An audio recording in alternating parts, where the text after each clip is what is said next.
में किसी भी तरह का भय नहीं रह जाना चाहिए, क्योंकि तुम्हारा जो स्वरूप है आत्मवान बनो।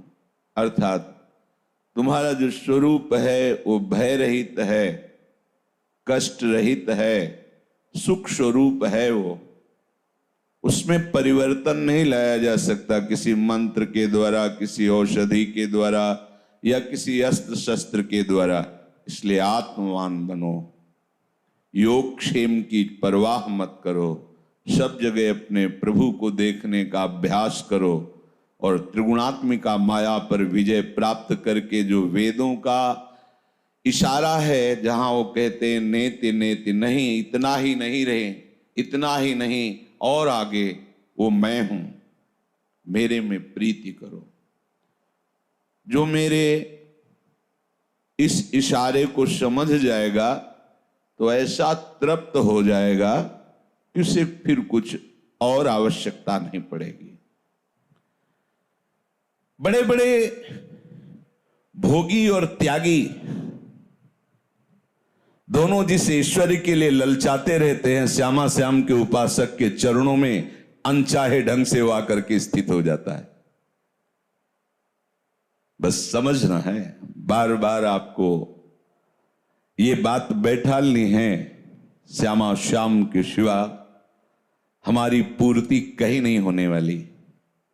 ये हमारा जो भिखमंगा स्वभाव है, थोड़ी थोड़ी देर में चाह, इच्छाएं, वासनाएं, कितने बड़े भिखारी हम हैं। कभी चैन से, अरे ये वैरागी जन तो कुछ मिनट के लिए भिक्षुक बनते हैं। जे ही माधुकरी मांगी पाया, बादशाह हो गए, अब कोई इच्छा ले।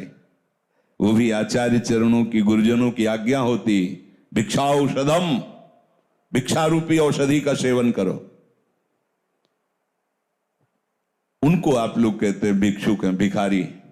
आप जरा लौट कर अपने हृदय में देखिए, तुम्हारी झोली तो ऐसी है जो आज तक नहीं भरी और मांग प्रतिपल बढ़ती ही जा रही। कितने बड़े भिखारी हो, रात दिन ये मिल जाए, ये मिल जाए, इतना मिल जाए, इतना मिल जाए, उतना भी मिल गया तो और मिल जाए, और बढ़ता चला जा रहा है। ये घिघियाना, ये भीख मांगना तभी बंद होगा जब ये गोरे सांवले चरणारविंद के दरवाजे पर मांगोगे। नहीं, और दरवाजों पर मांगने से मांग मिटने वाली नहीं। और इस दरवाजे की ऐसी महिमा है कि जिसने एक बार मांगा वो कभी फिर मांगने लायक नहीं रह जाता। अर्थात इतना मिल जाता है। यहां कह रहे, यत् प्राप्य न किंचित वांछति, उसे ऐसा कुछ मिल जाता है कि उसके अंदर चाह ही खत्म हो जाती है। न किंचित सोचती, कोई शोक नहीं रह जाता।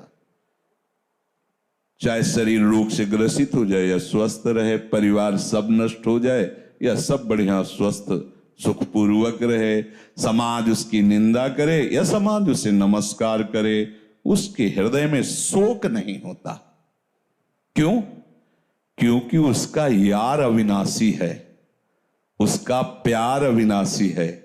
तो जो विनाशी वो विनाश हो रहा है, उसका प्यार और उसका यार तो अविनाशी है ना, इसलिए उसे कभी शोक नहीं होता। बोले नहीं, जो सामग्री सुख सुविधाएं थी उसने उन्हें सुख माना ही नहीं था, सुख माना ही नहीं था, सुख तो इनको माना था। तो जब हर्ष नहीं हुआ उनकी